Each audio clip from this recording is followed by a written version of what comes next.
సీతారామ శాస్త్రి గారు సీతారామ శాస్త్రి గారు ఇంక ఇంట్లో పిల్లల్లా చూసేవాళ్ళు. పర్చూర్ బ్రదర్స్ అచ్చంగా ఇంట్లో వాళ్ళ అబ్బాయిలాగే ట్రీట్ చేసేవాళ్ళు. మా ఇంట్లో కంటే ఎక్కువ నేను అక్కడే ఉన్నాను. అప్పటికి ఆయన గాయంలో లాగా విప్లవ కవిలాగే ఉన్నారు ఆయన ఫిజికల్ గా కూడా. మనసంతా నువ్వే టైంకి కొంచెం నిండుగా గుండ్రంగా ఒక మెచ్యూర్డ్ గా సెటిల్ అయినట్టే ఉంది ఆయన కట్అవుట్. ఎంత అండి బడ్జెట్?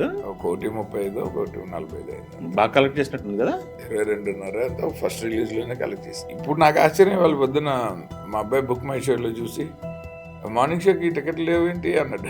చాలా సంవత్సరాల తర్వాత దాసరి నారాయణరావు గారు ఈ రోజుల్లో ఇప్పుడున్న డైరెక్టర్లు డబుల్ డిజిట్ తీస్తే మాలాగా 100 మూవీస్ చేసినట్టే మేమైనా చేయలేము అన్నాడు ఆయన. అయితే ఇప్పుడు మాట్లాడుకున్నప్పుడు ఒక సీతారామ శాస్త్రి గారి గురించి మాట్లాడారు. సీతారామ శాస్త్రి గారు పాటలు మొత్తం పాటలు రాశారు. అది కాకుండా మీకు చేశారు. అదే నేను అనేది గాయంలో చేసినట్టున్నారు. మళ్ళీ మీ దాంట్లో కనిపిస్తున్నారు. గాయంలో సాంగ్ కాబట్టి హ్యాపీగా చేశారు. ఒక చేస్తారు. మంచి ఎమోషనల్ సాంగ్ అది ఆయనకు సూట్ అయిపోయింది. అప్పటికి ఆయన గాయంలో లాగా విప్లవ కవిలాగే ఉన్నారు ఆయన ఫిజికల్ గా కూడా. బక్కగా ఒక బాధితుల్లాగా. మనసంతా నువ్వే టైంకి కొంచెం నిండుగా గుండ్రంగా సెట్ అయ్యి, అంటే లైఫ్లో మంచిగా ఒక సక్సెస్ చూసి ఒక మెచ్యూర్డ్గా సెటిల్ అయినట్టే ఉంది ఆయన కట్అవుట్. 2 క్యారెక్టర్లకి ఆయన ఆ ఏజ్కి అలాగే ఈ ఏజ్కి ఇలాగే సెట్ అయిపోయారు ఆయన. ఓకే. గాయం నేను కాలేజీలో ఉన్నప్పుడు చూసా. మనసంతా నువ్వు ఎప్పుడు ఒరిజినల్గా అనుకున్నది గొల్లపూడి మారుతిరావు గారిని. ఆయన కథ చెప్తే ఆయన మొదటి సినిమా తీస్తూ నా ఇంటికి వచ్చి కథ చెప్పిన వాళ్ళలో రెండో అడివి నువ్వు, ఫస్ట్ కోటి రామకృష్ణ, నువ్వు కూడా అలా 100 సినిమాలు తీయాలని కోరుకుంటున్నా అన్నాడు ఆయన. చాలా సంవత్సరాల తర్వాత దాసరి నారాయణరావు గారు ఈ రోజుల్లో ఇప్పుడున్న డైరెక్టర్లు డబుల్ డిజిట్ తీస్తే మాలాగా 100 మూవీస్ చేసినట్టే మేమైనా చేయలేము అన్నాడు ఆయన. సో ఇద్దరు ఆశీర్వచనాలు ఫలించాయి. నేను డబుల్ డిజిట్ తీసాను, ఆయన అన్నట్టు 100 అయింది.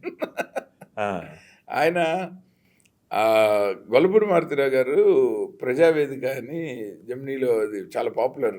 మన తమిళ్లో విసు గారి షోని తెలుగులో ఈయన చేస్తుండేవారు. చేసినప్పుడు అది ఈ సీక్వెన్స్ అలా ఉండాలనుకున్నాము. అయితే ఆయన ఏమన్నారంటే నాకు టాపిక్ ఇచ్చేసి సేమ్ అలాగే కెమెరా సెటప్ పెట్టేసి ఎడిట్లో నీకు కావాల్సినట్టు డ్రైవ్ చేసుకో సీన్ని అన్నారు. మిగిలిన నీకు కావాల్సిన రియాక్షన్లన్నీ లాస్ట్ డే పెట్టేసుకో అని. అలా నేను లెక్కేస్తే చాలా బడ్జెట్ ఎక్కువైపోయింది. నేను ఎఫర్ట్ చేయలేకపోయా. నాకు గొల్లపూడి గారు ఆబ్లిగేషన్లో వస్తారు కానీ షూటింగ్ కాస్ట్ నా బడ్జెట్లో రాలేదు. ఓకే. సో అప్పుడు ఆయనకి మరి అలా అయితేనే ఈ సీన్ పండుతుంది అన్నారు ఆయన. అలా కాదండి, నేను షార్ట్ డివిజన్ చేయాలి, నాకు ఇచ్చిందే 2 రోజులు, 6 లైట్లు, ఒక జనరేటర్, నా బడ్జెట్ ఇంతే. ఒక ఆడిటోరియం వైజాగ్లో ఒక ఆడిటోరియం ఆబ్లిగేషన్లోనే తెచ్చాం. చాలా నామినల్ రెంట్ ఇచ్చాము. వైజాగ్ చాలా వరకు వినోద్ గారు అని, ఎంఎస్ రాజు గారు తోడళ్ళు, నేను మీ ఇద్దరం హోటల్ స్టే నుంచి, ఫుడ్ దగ్గర నుంచి, లొకేషన్ దగ్గర నుంచి మేమిద్దరం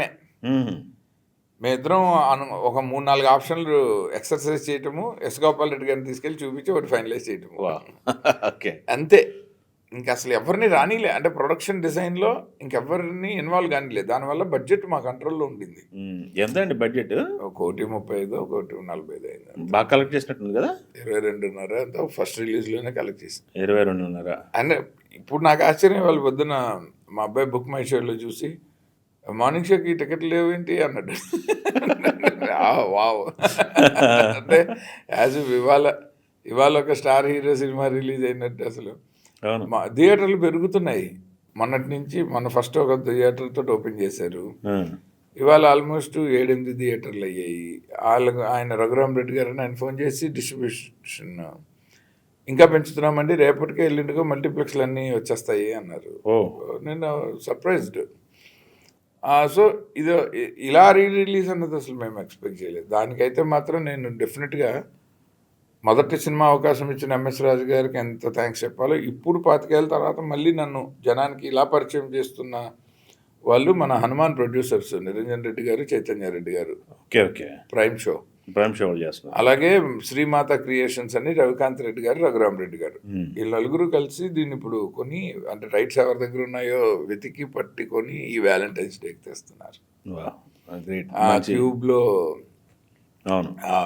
4K మొన్న ప్రసాద్ ల్యాబ్కి నన్ను పిలిచి ఆ కాపీ చెక్ చేయించారు. అదిరిపోయింది అసలు. అంటే లేయర్స్ అరకు ఫస్ట్ రీల్ చూస్తే తూనిగా పాటలు అరకు చూసి అనుకున్నాను సినిమా అసలు క్వాలిటేటివ్గా ఎక్స్ట్రాడినరీగా ఉంది. సో పబ్లిక్ పాత సినిమాలాగా ఫీల్ అవ్వరు. Yes, yes. అది బాగుంది. 1.5 పెట్టి తీస్తే 23.5 కోట్లు వచ్చిందంటే మామూలు విషయం కాదు కదా. Base investment versus return on ఇన్వెస్ట్మెంట్లో ఇవాళకి రికార్డ్ అది అంటే 22 టైమ్స్ 22 టైమ్స్ అదే. అది డెఫినెట్గా రికార్డ్ అది. Yeah. 22 టైమ్స్ మీరు 1000 కోట్లు పెట్టిన సినిమాకి అసలు రాదు. ఇండస్ట్రీ మొత్తం ఒకసారి షాక్ అయి ఉంటుంది కదా, ఫస్ట్ డెబ్యూ డైరెక్టర్ మంచి హిట్ కొట్టాడని. బాగా ఆల్రెడీ నాకు అసోసియేట్ డైరెక్టర్గా ఉన్న ఇండస్ట్రీలో ఉన్న ఆదరణ లైక్ చిరంజీవి గారు ప్రెస్ మీట్లో చెప్పి బాలకృష్ణ గారు అందరికీ ఇతను మంచి డైరెక్టర్ అవుతాడని వాళ్ళిద్దరు చాలా బాగా క్లోజ్గా ఉండేవాళ్ళు. నా కెరీర్ బిగినింగ్లో చిరంజీవి గారు అయితే ఏకంగా ప్రెస్ మీట్లో చెప్పేశారు. అప్పుడు శివరంజని మ్యాగజైన్లో చిరంజీవి గారు ఫుల్ పేజ్ ఇంటర్వ్యూలో ఒక బాక్స్ కలర్లో వేరే కలర్లో బాక్స్ కట్టి ఎవరి అసోసియేట్ ఆదిత్య అని ఒక బాక్సు ఆయన చెప్పడం వల్ల నాకు ఇవన్నీ మనం ప్లాన్ చేస్తే వచ్చినవి కాదు. అవును, మనం ఎవరిని అడిగి అంటే ఇలాంటిది ఒకటి జరుగుతుంది అనుకుని నాకు తెలీదు. ఒకటి జీవితంలో ఇలా జరిగే అవకాశం ఉందని కూడా తెలీదు. సో అప్పటికి ఇండస్ట్రీలో ఇంకా ఎలా ఉంటుంది ప్రొడ్యూసర్లకి అంటే వీడు డైరెక్టర్ అయితే నెక్స్ట్ చిరంజీవి గారు డేట్లు ఇచ్చేస్తారు, బాలకృష్ణ గారు డేట్లు ఇచ్చేస్తారు అన్న ఒక హోప్ అందరు నిర్మాతలకు ఉండేది. జెన్యున్గా నన్ను సురేష్ ప్రొడక్షన్స్లో నేను చేసిన వర్క్కి ప్రేమించుకుందాకి నన్ను బాగా దగ్గర చేసుకున్న సురేష్ బాబు, రామానాయుడు గారు నాతో సినిమా చేయాలని రామానాయుడు గారికి ఆయనకి నేను బాగా ఇష్టం. ఎందుకంటే అసలు అవసరమైతే రాత్రిలో ఎడిటింగ్ రూమ్లో పడుకుని పోయి ఇంటికి వెళ్లకుండా అక్కడికే బట్టలు బ్రష్ పేస్ట్ తెప్పించుకొని రాత్రిళ్ళు అలా ఉండేవాళ్ళం. అంటే సినిమా అంటే రెండో పని లేదండి. అసలు ఇప్పుడైనా మొబైల్ అనే ఒక డిస్ట్రాక్షన్ అప్పుడప్పుడు ఉంటుంది కానీ 99% మొబైల్ సైలెంట్లో పెడతా.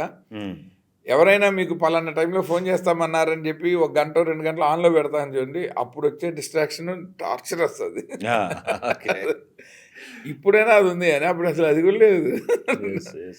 సో వర్క్ తప్ప రెండో ధ్యాస లేని రోజులు కాబట్టి అందరూ బాగా లైక్ చేసేవాళ్ళు అండి. ప్రొడ్యూసర్లు కూడా అలాగే కలివిడిగా ఉండేవాళ్ళు. ఇప్పుడు అలా ఉండట్లేదు. ఇప్పుడు అసలు ప్రొడ్యూసర్కి మనం ఏం చేస్తున్నామో తెలీదు.